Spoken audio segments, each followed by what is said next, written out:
বাপের বাড়িতে এসেছিলাম, মনার মাছ ভাতের অনুষ্ঠান ছিল, শীতলা পুজো ছিল, সেই জন্য এসেছিলাম। তো মনার 18 মাসে চুল ফেলিয়ে তোমার মাছ ভাত মুখে দেওয়ার কথা। তো সেখানে 19-20 মাস হয়ে গেছে, সেটা কোনো ব্যাপার না। তো বাড়ির কিছু ব্যাপার ছিল, তার জন্য একটু সময় লেগেছে। তো সেটা কোনো ব্যাপার না, তো বাপের বাড়িতেই দেওয়া হয়ে গেল। এটা আমার শ্বশুরবাড়িতেও দেওয়া ছিল। তো এখানে শীতলা পুজোর কারণে আমি এই দিকটায় চলে আসলাম, তার জন্য তোমার মনার মাছ ভাতটা তোমার এই বাড়িতে দিয়ে দেওয়া হলো। তো আমার বাবার ইচ্ছে ছিল একটু ঘটা করে করার, মানে 10-20 জন বাচ্চা খাইয়ে তোমার একটু ভালো করে করার ইচ্ছে ছিল। তো আমাদের শ্বশুরবাড়িতে সেই নিয়মটা নেই। তো যেভাবে করবে সেটা তার ব্যক্তিগত ব্যাপার। তো আমার বাবার ইচ্ছে ছিল একটু ঘটা করে করার। তো দেখো, মনার অনুষ্ঠানের আগের দিনই তোমার বাবা একটা গ্যাস ওভেন নিয়ে এসছে, মানে আগের যে গ্যাস ওভেনটা আমার দিচ্ছে রান্নাঘরে, সেটা একটুখানি খারাপ হয়ে গেছিলো। তো তার জন্য তো নতুনটা নিয়ে এসছে। তো আর একটা আলাদা তোমার বড় গ্যাস ওভেন ছিল, কিন্তু মার ইচ্ছে ছিল নতুন একটা গ্যাস ওভেন নিয়ে আসা হোক মনার রান্নাবান্না হওয়ার জন্য। তো এখানে মা বাবা দুজনে মিলে দেখো পরের দিন রান্নাবান্না শুরু করে দিয়েছে। মা কুটে বেটে সব জোগাড়জান্টি করে দিয়েছে, আর বাবা বেশ সুন্দর করে খুন্তি টুন্তি নেড়েছে। কেননা বাবা মানে খুন্তি নাড়ায় পুরো এক্সপার্ট। তো সেই জায়গাটায় মা সব কুটে বেটে একেবারে তৈরি করে দেয়। তো এইদিকে মনা আমার সাথে খেলা করছে, কারণ মনাকে তো একজন রাখতে হবে। আমি দিকে কিছুই করতে পারিনি, ইচ্ছে ছিল করার। তো একটু মাছ ফাছ কিছু ধুয়ে দিয়েছি, তাছাড়া আর কিছুই করতে পারিনি।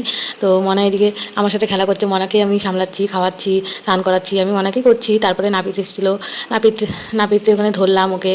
তো এনারা এখানে সব রান্নাবান্না করছে মা বাবা দুজনে। তো এটা হচ্ছে ইলিশ মাছ আর তোমার গলদা চিংড়ি নিয়ে এসেছিলো মনাকে পাতে সাজিয়ে দেওয়ার জন্য। তার কাতলা মাছ, মাংস তোমার সব বাচ্চাদেরকে খাওয়ানোর জন্য বেশি করে একটু নিয়ে আসা হয়েছে। তো এগুলো একটু কম কম নিয়ে আসা হয়েছে, তো সেটা ব্যাপার না।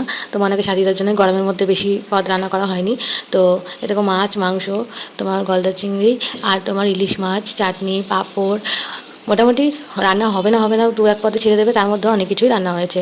ও তারপরে আবার পটল চিংড়ি, হ্যাঁ অনেক কিছুই হয়েছে। তো এই যে দেখো, মনাকে নাপিত চুল ফুল কেটে দিয়ে চলে গেল। আহারে, মানে কীভাবে তাকিয়ে তাকিয়ে দেখছে, ভাবছে যে আমার চুলগুলো সব কোথায় গেল। তো তখনও ও কিন্তু আয়নায় নিজেকে দেখেনি। তাই ও দেখে অবাক হয়ে যাচ্ছে যে এইগুলো কী হলো আমার সাথে। তো একটু ফোন দেখিয়ে ওকে আমি চুলটা সুন্দর করে কাটিয়ে দেওয়া হলো, কেননা ওকে আমি ধরে রয়েছি কিন্তু নাপিত তাও কাটতে পারছিল না, কারণ ও খুব নড়াচড়া করছিলো। তো ফোন দেখিয়ে ওকে চুপচাপ মানে চুলটা কাটিয়ে দেওয়া হলো। তো সেই জন্য ওর মাথায় কোনো আঘাত লাগেনি। তো দেখো চুলগুলোই মানে জন্মের পরেই প্রথম চুল ফেলানো হলো ওর। তো খুব সুন্দর করে চুল কাটানো হয়ে গেল। তো তারপরে বাবা আবার মাথায় পাতার রস দিয়ে দিলো, মানে যেটাকে কী বলে তোমার ভিঙুরাজ পাতা। তো সেই পাতার রস দিয়ে দিল। তো এই জায়গাটা একটু ওকে বসিয়ে খাইয়ে দাইয়ে সাজিয়ে এই ঘরটা সাজিয়ে তোমার সুন্দর করে বসিয়ে খাওয়াবে বলে, তার জন্য তো বেলুন টেলুন দিয়ে সাজানো হচ্ছে। আর এদিকে মহারানীকে স্নান টান আমি করিয়ে দিয়েছি, আর এদিকে মহারানীর ঘুম পেয়ে গেছে।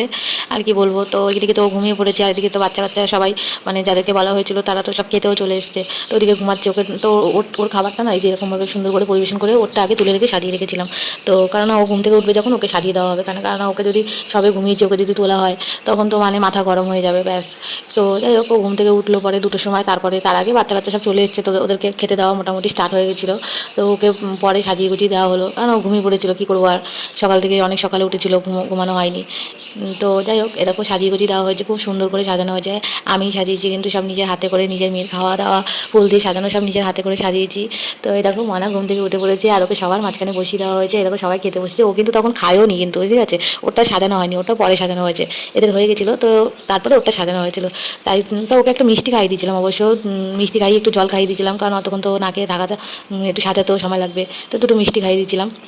তো এদিকে সবাই চলে গেছে, খুব সুন্দরভাবে ছোটোখাটোভাবে একটা বাড়িতে অনুষ্ঠান হলো। তো আর এদিকে মনা কিছু গিফট মিফট পেয়ে খুব খুশি, মানে 20জন বলা হয়েছিল, তার মধ্যে 15জন এসছে। তো টুকটাক এই যে গিফটও পেয়েছে, সেগুলো পেয়ে মনা তো খুবই খুশি হয়েছে। তো এখন দেখো মা রান্নাঘর সব ঘরদোর পরিষ্কার করছিল। তো করার পর এখন ডাইনিংয়ে ওকে ছেড়ে দিয়েছি, সব কিছু পরিষ্কার করা হয়ে গেছে, ক্লিন হয়ে গেছে। তো এইখানে মনা ডাইনিংয়ে সব ঘুরে ঘুরে খেলা করছে এখন। তো যেহেতু ওর ঘুম হয়ে গেছে, 2টোর সময় ঘুম থেকে উঠেছে, তো এখন আর ঘুমাবে না। তো দেখো, আবার এরপর আবার বাবার সাথেও ফোনে কথা বলেছে, একটু পরে আবার বাবাও ফোন করেছিল ভিডিও কলে, মানে ওর বাবা ভিডিও কলে ফোন করেছিল। তো ভিডিও কলে বাবার সঙ্গে আবার একটু মিট করল। তো এদিকে মনার ছোটোখাটো একটা অনুষ্ঠান খুবই সুন্দর করে হয়ে গেছে। তো তোমাদের আমার ভিডিওটা দেখে কেমন লেগেছে অবশ্যই লাইক কমেন্ট শেয়ার করতে ভুলো না, সাবস্ক্রাইব করতে ভুলো না। Thank you so much.